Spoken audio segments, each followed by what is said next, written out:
Our first question of the evening is, whatever happened to all of the so-called empires, such as the Romans, the Moors, the Persians, the Chinese and their empire, the Spaniards, the British, and actually, how did they fall? This question goes out to Brother Garcia.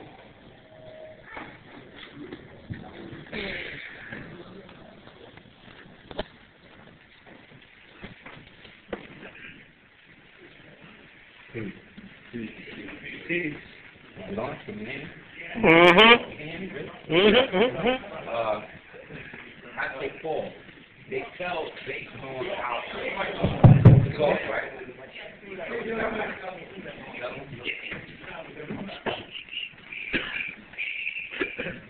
Thank you. Most civilizations, in terms of my research and my understanding, is most civilizations fall based on the society becoming decadent. And decadent does not just mean, you know, fornication or lasciviousness. It means more, in a sense, them losing sight of the original principles as to why the society was founded. If we look at what they call Rome, okay, and we have to make a delineation between the Holy Roman Empire and the Roman state. The Roman state basically fell, again, based on the fact of it went away from what the Holy Roman Empire allowed it to be founded for. And I'm just using this as an example because Rome is basically the preeminent example of what the so-called New Rome or New Egypt, or what Brother Jay called Chemical Egypt, or what America is today.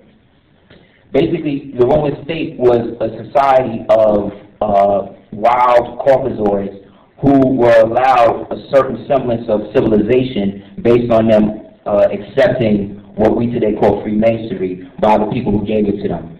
But because they never had anything other than that to preserve themselves, meaning an ancient history, a culture, a science, or whatever, they basically turned their empire into an empire that that subsisted on hostile takeover.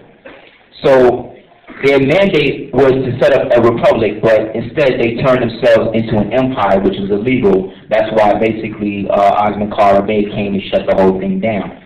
But what happened after that was those so-called Moors that absorbed all of those so-called corpozoids into their ranks, started amalgamating with them, and then eventually they began to lose their noble nature. If you read books like 12 Secrets of the Caucasus by a guy named Asad Bey, if you read another book called The Forgotten Cause of the Civil War by a guy named James R. Tenzar, you'll see that all of these so-called corpozoid societies basically fall based on the same thing. They have no base in history or time. Because they're not melanated people, they basically have a situation where they are perpetually at war with themselves. You have to understand, these guys are still dealing with cave trauma, they're still dealing with isolation syndrome, they're still dealing with all of these different things that they will never be able to get over. Why? Because they have a calcified pineal gland.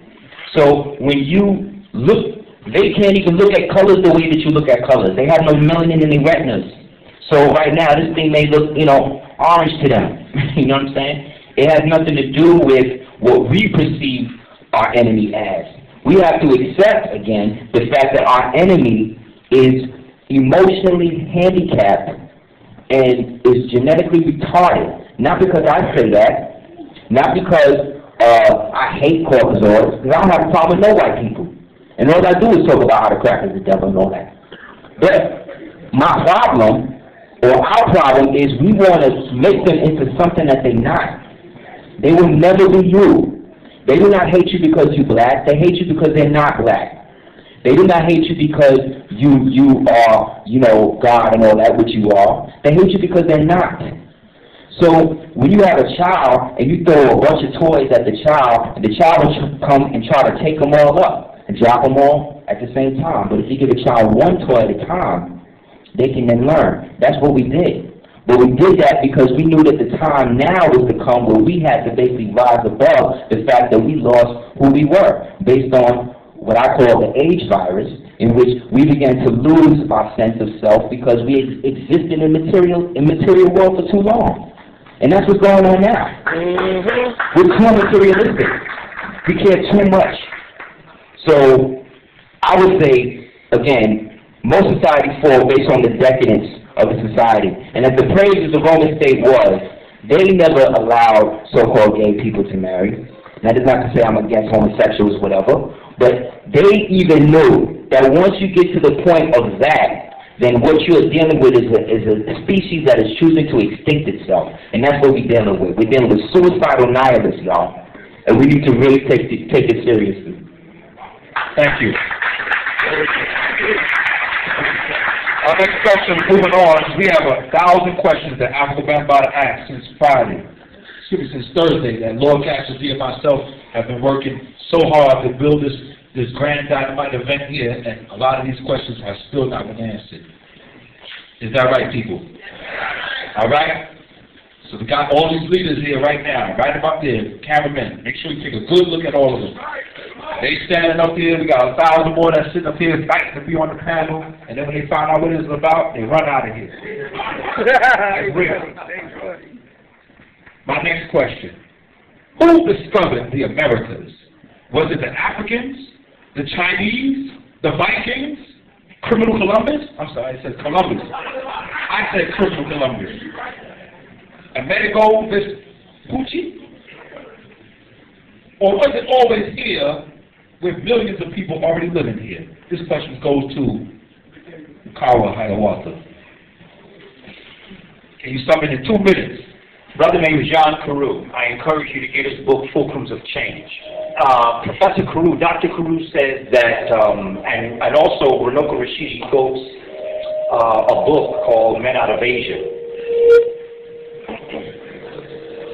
You got one right there, folks. You got one.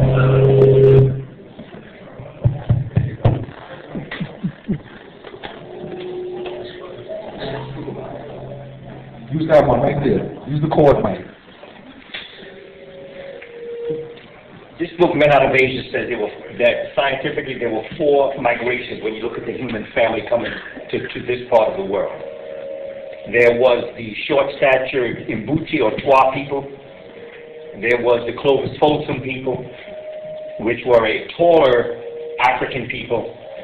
Then came the Algonquin, and then who we call the Inuit, who are derogatorily called the Eskimo. This last group of people came in larger numbers, and this is where we get the story of the Bering Strait.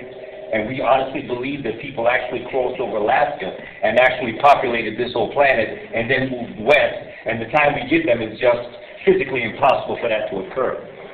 But when you look at the work of Rene Girasboy, you look at the work of Ivan van Sertima, you look at a people that are moving straight across from all different angles. And this is why we see so many people who would look like they belong to the Tang dynasty in Ecuador or Paraguay, because they actually are peoples coming out of Asia.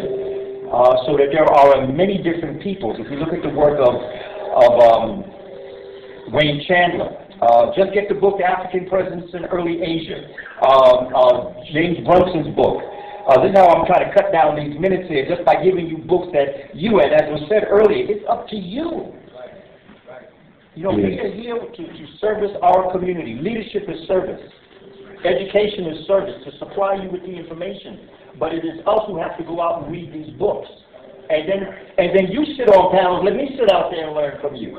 Because as I sit down, let me tell you, I participated in the gathering of the masters, and it was a conference in Atlanta, Georgia. And one of the greatest things about that was that the gathering of the masters, it was not Delbert Blair, it was not myself, it was not Sister Jewel Pookrum, it was not Neely Fuller, who were the masters. It was the people that came that were the masters. And the gathering of the masters is you. And we just happen to be here to facilitate and support whatever it is that we can do for you. We are in service to you. And the greatest leaders are the greatest servers of the community. That's why, brother Shaka, everybody was trying to leave when they found out what was going on, because it was time to work. You know, everybody wanted to be there, but when it's time to work, everybody say, well, I guess that's it for leadership. Leadership is service. Leadership is being willing. The first thing that you must do to survive is to shed your fear of death. When you share your fear of death, no one has anything over you. And that's the power.